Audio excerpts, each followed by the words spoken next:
You've probably heard it before. You just need to take better care of yourself. And then maybe you get suggested a bubble bath, a pedicure, or a trip to the spa. But here's the thing, when you're running on 4 hours of sleep, you haven't eaten a proper meal all day, you're juggling multiple kids, work, the household, everything, and you haven't had a moment to yourself in months. That kind of self-care, the bubble bath, the trip to the spa, it sounds like a joke because let's be honest, what is the point of a spa day if all you do is you come home to the same chaos, the same exhaustion, and the same internal pressure? The truth is, real self-care isn't something that you save for later when things finally calm down. It's not about escaping your life. It's about how you care for yourself while living inside your very real, very messy, very full life.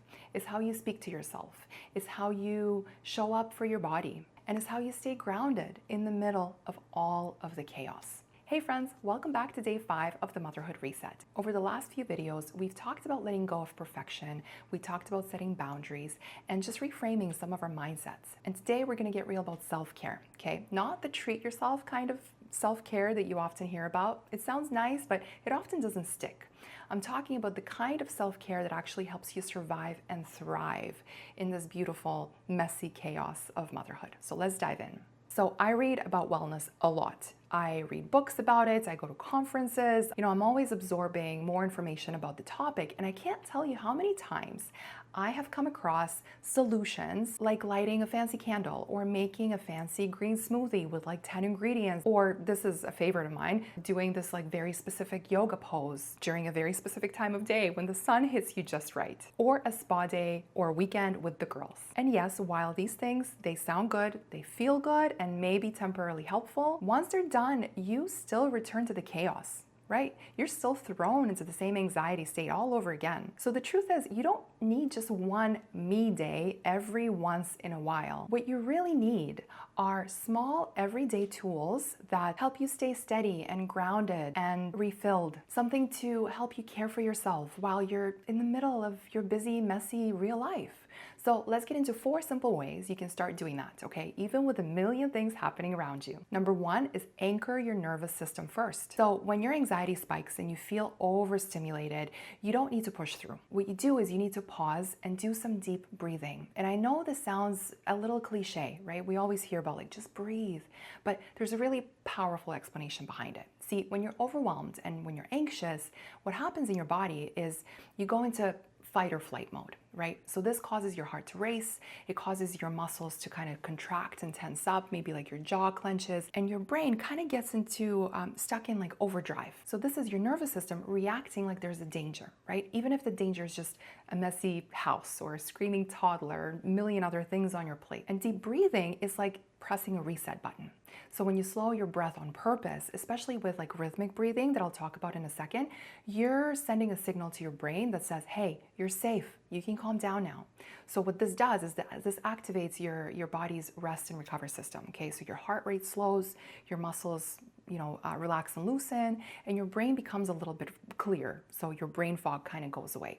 It doesn't solve the chaos around you, but it does help you feel more steady inside the chaos. So what I do, I usually just inhale through my nose for 3 seconds, then I hold my breath for 5 seconds, and then I exhale for 7 seconds. And I do that a few times. And even just 3 slow breaths can really make such a huge difference. And it's free and it's fast, and you can do it anywhere. You can do it at your kitchen sink while you're washing dishes if you're just feeling very overstimulated and very overwhelmed. You can do it while you're feeding the baby and your other kids are crying in the background and screaming for you to come and help them with something. You can do it anywhere, right? So this is the beauty of this strategy of self-care, that you can do it anywhere, anytime. Number 2 is rewire the voice in your head. So unfortunately, we are our own worst critics. We are very judgmental to ourselves. So when your inner voice constantly says, you're failing, you should be doing more, you are not enough, your body reacts as if you're under threat, even if nothing physically dangerous is happening, right? So this can result in physical changes to your body, like your heart beating faster, maybe your chest tightens, right?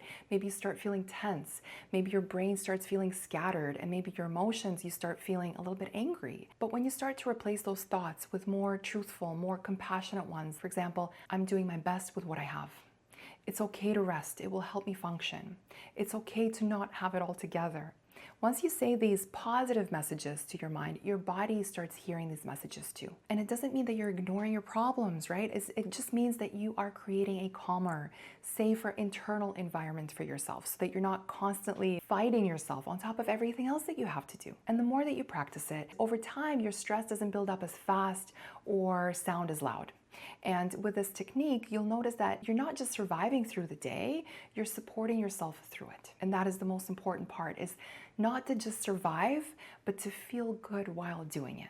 Number 3 on my list is sleep, food, and hydration matter more than you think. So you probably know this part already, but let's just be real for a second, because knowing that you should rest and eat well doesn't mean it's easy to do when you're running on fumes and everybody around you needs something from you. But here's the deal. When your body is depleted, your brain goes into that survival mode. Okay, I have a video on this, on what survival mode looks like and how to get out of it.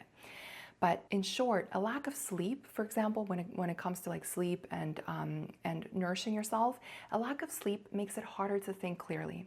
It makes it harder to regulate your emotions or to stay patient with yourself or your kids. Skipping meals or surviving on sugar and caffeine, it causes your blood sugar to crash.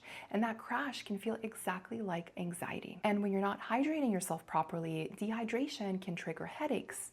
It can result in fatigue. It can make you irritable, and it can even cause brain fog. So if you're constantly on edge, if you're snappy, if you just feel emotionally flooded, sometimes the first step isn't like a simple mindset shift. Sometimes it's just honestly just fueling your body with more food, with more water. And look, this is not about being perfect or hitting some wellness goal, okay? I am in the season of life right now. I have 3 young kids and everything is go, go, go. And sometimes I don't have time to make a proper meal for myself. I'm realistic about that. But I do try to be mindful of fueling my body the best I can. And when you are nourished, everything else, from your patience to your mental clarity to everything, it starts to feel a little bit more manageable. So number 4 on my list is practice self-compassion daily. Now, this might sound familiar to what we just talked about your inner voice in your head, but it's actually a little bit different. So what we talked about earlier, rewiring your thoughts, is about catching those everyday mental habits. But self-compassion is more like an emotional first aid, okay? It's what you reach for in those hard moments. It's when guilt hits. I have another video on guilt as well, if you want to take a deeper dive. But it's basically when you're sitting in the aftermath of something you wish had gone differently. Maybe you're ruminating on, if you just like snapped at your kid over like the silliest thing, and like you're like ruminating and you're playing it over in your head. And let's be real, these moments happen a lot in motherhood. And in those moments, it's really easy to go straight into shaming yourself, like saying, I'm the worst, I shouldn't have done that, or I should have done that. But here's the truth, okay? You can't hate yourself into being more patient, and you can't guilt yourself into being more present. It just doesn't work. It actually makes it harder to show up the way you want to show up. So instead of spiraling and ruminating, try this.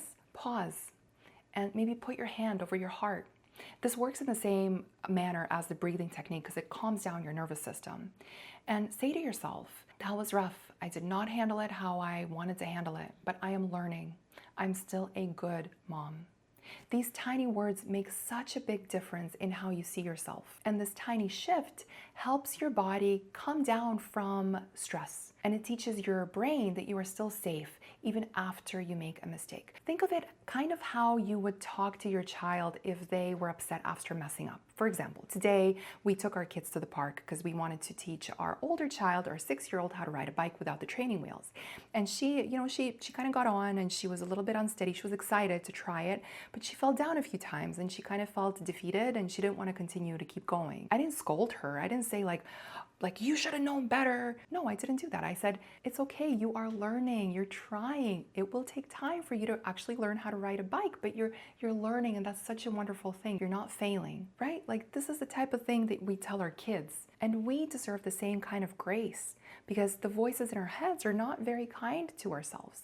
And if we rewire that thought, if we rewire that voice, then on the days when the guilt is loud and everything just feels heavy, this might just be the thing that helps us breathe again. Look, self-care isn't what you do after the kids go to bed, okay? It's not the bubble baths, it's not the bath salts, it's how you treat yourself when everything is falling apart, okay? It's how you breathe through a meltdown. It's how you forgive yourself when you snap or when things are hard or when you regret something. It's how you choose to nourish your body. It's how you remind yourself, I am not just a caregiver. I am somebody who also needs to take care of herself.